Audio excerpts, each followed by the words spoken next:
The Adventures of Tom Sawyer by Mark Twain. Chapter 30. Tom and Becky in the Cave. As the earliest suspicion of dawn appeared on Sunday morning, Huck came groping up the hill and rapped gently at the old Welshman's door.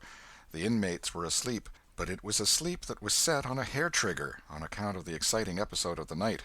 A call came from a window. "Who's there?" Huck's scared voice answered in a low tone. "Please let me in. It's only Huck Finn." "It's a name that can open this door night or day, lad, and welcome." These were strange words to the vagabond boy's ears, and the pleasantest he had ever heard. He could not recollect that the closing word had ever been applied in his case before. The door was quickly unlocked, and he entered. Huck was given a seat, and the old man and his brace of tall sons speedily dressed themselves. "Now, my boy, I hope you're good and hungry, because breakfast will be ready as soon as the sun's up, and we'll have a piping hot one, too. Make yourself easy about that. I and the boys hoped you'd turn up and stop here last night." "I was awful scared," said Huck, "and I run. I took out when the pistols went off, and I didn't stop for 3 miles. I've come now because I wanted to know about it, you know, and I come before daylight because I didn't want to run across them devils, even if they was dead." "Well, poor chap, you do look as if you'd had a hard night of it. But there's a bed here for you when you've had your breakfast. No, they ain't dead, lad. We were sorry enough for that. You see, we knew right where to put our hands on them, by your description, so we crept along on tiptoe till we got within 15 feet of them, dark as a cellar that sumac path was, and just then I found I was going to sneeze. It was the meanest kind of luck. I tried to keep it back, but no use. 'Twas bound to come, and it did come. I was in the lead with my pistol raised, and when the sneeze started, those scoundrels a-rustling to get out of the path, I sung out, 'Fire, boys!' and blazed away at the place where the rustling was.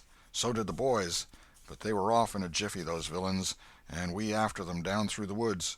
I judge we never touched them. They fired a shot apiece as they started, but their bullets whizzed by and didn't do us any harm.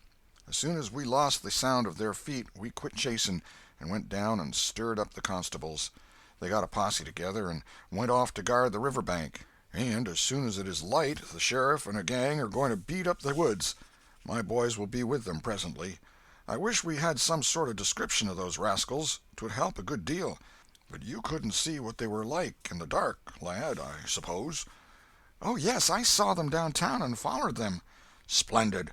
Describe them. Describe them, my boy." "One's the old deaf and dumb Spaniard that's been round here once or twice, and t'other's a mean-looking, ragged—" "That's enough, lad. We know the men. Happened on them in the woods back of the widow's one day, and they slunk away. Off with you, boys, and tell the sheriff. Get your breakfast tomorrow morning." The Welshman's sons departed at once. As they were leaving the room, Huck sprang up and exclaimed, "Oh, please don't tell anybody it was me that blowed on them. Oh, please." "All right if you say it, Huck, but you ought to have the credit of what you did." "Oh, no, please don't tell." When the young men were gone, the old Welshman said, "They won't tell, and I won't. But why don't you want it known?" Huck would not explain, further than to say that he already knew too much about one of those men, and would not have the man know that he knew anything against him for the whole world. He would be killed for knowing it, sure. The old man promised secrecy once more, and said, "How did you come to follow these fellows, lad? Were they looking suspicious?" Huck was silent while he framed a duly cautious reply. Then he said, "Well, you see, I'm a kind of a hard lot, least everybody says so, and I don't see nothing agin it, and sometimes I can't sleep much on accounts of thinking about it and sort of trying to strike out a new way of doing. That was the way it was last night. I couldn't sleep, and so I come along up street 'bout midnight, a-turning it all over, and when I got to that old shackly brick store by the Temperance Tavern, I backed up agin the wall to have another think. Well, just then along comes these 2 chaps slipping along close by me, with something under their arm, and I reckoned they'd stole it. One was a-smoking, and t'other one wanted a light, so they stopped right before me, and the cigars lit up their faces, and I see that the big one was the deaf and dumb Spaniard, by his white whiskers and the patch on his eye, and t'other one was a rusty, ragged-looking devil." "Could you see the rags by the light of the cigars?" This staggered Huck for a moment. Then he said, "Well, I don't know, but somehow it seems as if I did." Then they went on. "And you?" Foller them, yes, that was it. I wanted to see what was up. They sneaked along so. I dogged 'em to the widder's stile, and stood in the dark and heard the ragged one beg for the widder, and the Spaniard swear he'd spile her looks, just as I told you, and your two—" "What? The deaf and dumb man said all that?" Huck had made another terrible mistake. He was trying his best to keep the old man from getting the faintest hint of who the Spaniard might be, and yet his tongue seemed determined to get him into trouble in spite of all he could do. He made several efforts to creep out of his scrape, but the old man's eye was upon him, and he made blunder after blunder. Presently the Welshman said, "My boy, don't be afraid of me. I wouldn't hurt a hair of your head for all the world. No, I'd protect you. I'd protect you. This Spaniard is not deaf and dumb. You've let that slip without intending it. You can't cover that up now. You know something about that Spaniard that you want to keep dark. Now trust me. Tell me what it is, and trust me. I won't betray you." Huck looked into the old man's honest eyes a moment, then bent over and whispered in his ear, "'Tain't a Spaniard. It's Injun Joe." The Welshman almost jumped out of his chair. In a moment he said, "It's all plain enough now. When you talked about notching ears and slitting noses, I judged that was your own embellishment, because white men don't take that sort of revenge. But an Injun, that's a different matter altogether." During breakfast the talk went on, and in the course of it the old man said that the last thing which he and his sons had done, before going to bed, was to get a lantern and examine the stile and its vicinity for marks of blood. They found none, but captured a bulky bundle of what?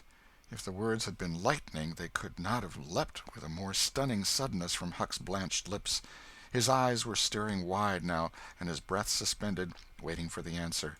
The Welshman started, stared in return 3 seconds, 5 seconds, 10, then replied, "Of burglars' tools. Why, what's the matter with you?" Huck sank back, panting gently, but deeply, unutterably grateful. The Welshman eyed him gravely, curiously, and presently said, "Yes, burglars' tools. That appears to relieve you a good deal. But what did give you that turn? What were you expecting we'd found?" Huck was in a close place. The inquiring eye was upon him. He would have given anything for material for a plausible answer. Nothing suggested itself. The inquiring eye was boring deeper and deeper. A senseless reply offered. There was no time to weigh it. So, at a venture, he uttered it, feebly. "Sunday school books, maybe?" Poor Huck was too distressed to smile, but the old man laughed loud and joyously, shook up the details of his anatomy from head to foot, and ended by saying that such a laugh was money in a man's pocket, because it cut down the doctor's bills like everything. Then he added, "Poor old chap, you're white and jaded. You ain't well a bit. No wonder you're a little flighty and off your balance. But you'll come out of it. Rest and sleep will catch you up all right, I hope." Huck was irritated to think he had been such a goose and betrayed such a suspicious excitement, for he had dropped the idea that the parcel brought from the tavern was the treasure as soon as he had heard the talk at the widder's stile. He had only thought it was not the treasure, however. He had not known that it wasn't, and so the suggestion of a captured bundle was too much for his self-possession.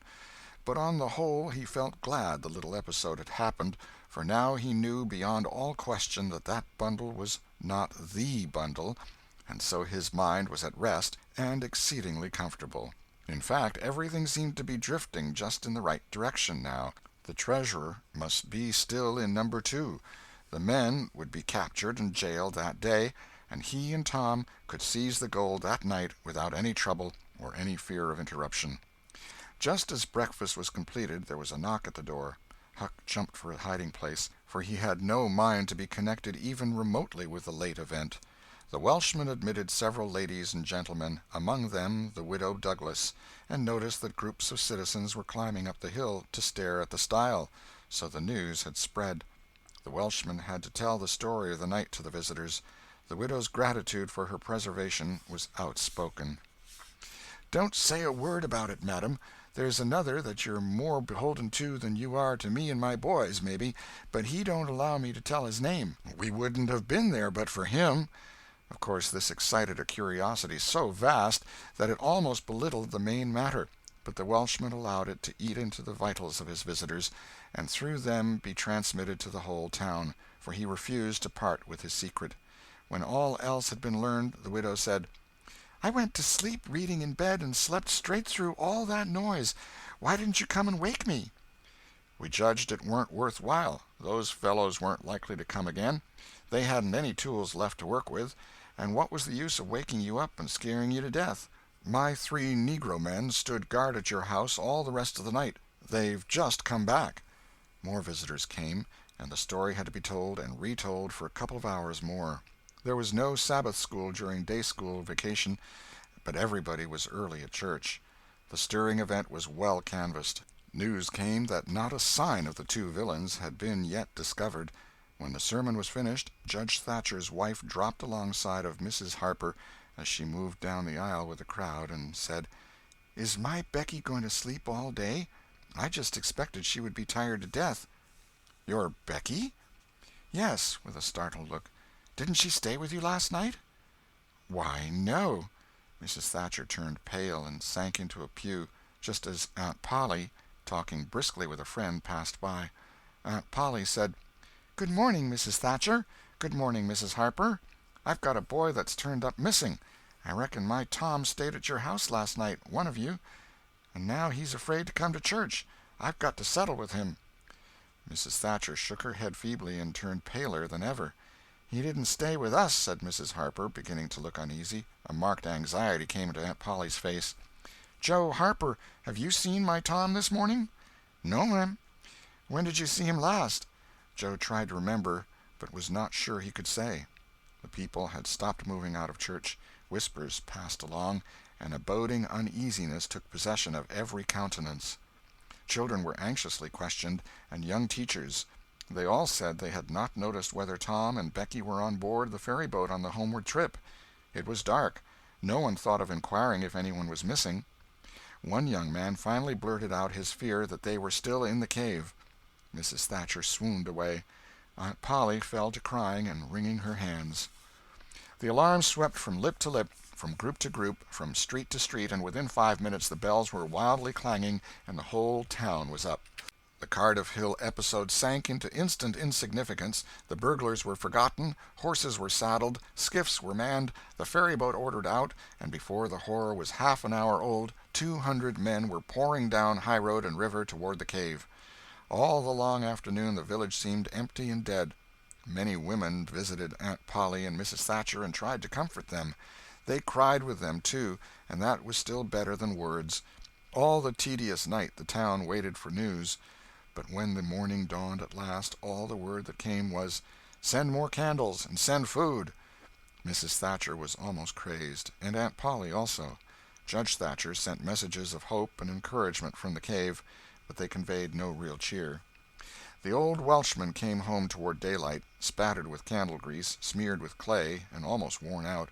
He found Huck still in the bed that had been provided for him, and delirious with fever. The physicians were all at the cave, so the Widow Douglas came and took charge of the patient. She said she would do her best by him, because whether he was good, bad, or indifferent, he was the Lord's, and nothing that was the Lord's was a thing to be neglected. The Welshman said Huck had good spots in him, and the widow said, "You can depend on it. That's the Lord's mark. He don't leave it off. He never does. Puts it somewhere on every creature that comes from his hands." Early in the forenoon, parties of jaded men began to straggle into the village, but the strongest of the citizens continued searching. All the news that could be gained was that remotenesses of the cavern were being ransacked that had never been visited before, that every corner and crevice was going to be thoroughly searched, that wherever one wandered through the maze of passages, lights were to be seen flitting hither and thither in the distance, and shoutings and pistol-shots sent their hollow reverberations to the ear down the somber aisles. In one place, far from the section usually traversed by tourists, the names Becky and Tom had been found traced upon the rocky wall with candle smoke, and near at hand a grease-soiled bit of ribbon. Mrs. Thatcher recognized the ribbon and cried over it. She said it was the last relic she would ever have of her child, and that no other memorial of her could ever be so precious, because this one parted latest from the living body before the awful death came. Some said that now and then in the cave a far-away speck of light would glimmer, and then a glorious shout would burst forth, and a score of men go trooping down the echoing aisle, and then a sickening disappointment always followed. The children were not there. It was only a searcher's light. 3 dreadful days and nights dragged their tedious hours along, and the village sank into a hopeless stupor. No one had heart for anything. The accidental discovery just made, that the proprietor of the Temperance Tavern kept liquor on his premises, scarcely fluttered the public pulse, tremendous as the fact was. In a lucid interval, Huck feebly led up to the subject of taverns, and finally asked, dimly dreading the worst, if anything had been discovered at the Temperance Tavern since he had been ill. "Yes," said the widow. Huck started up in bed, wild-eyed. "What? What was it?" "Liquor, and the place has been shut up." "Lie down, child. What a turn you did give me. Only tell me just one thing, only just one, please. Was it Tom Sawyer that found it?" The widow burst into tears. "Hush, hush, child, hush. I've told you before, you must not talk. You are very, very sick." Then nothing but liquor had been found. There would have been a great powwow if it had been the gold. So the treasure was gone forever, gone forever. But what could she be crying about? Curious that she should cry. These thoughts worked their dim way through Huck's mind, and under the weariness they gave him he fell asleep. The widow said to herself, "There, he's asleep, poor wreck. Tom Sawyer find it. Pity but somebody could find Tom Sawyer. Ah, there ain't many left now that's got hope enough, or strength enough either, to go on searching." End of chapter 30.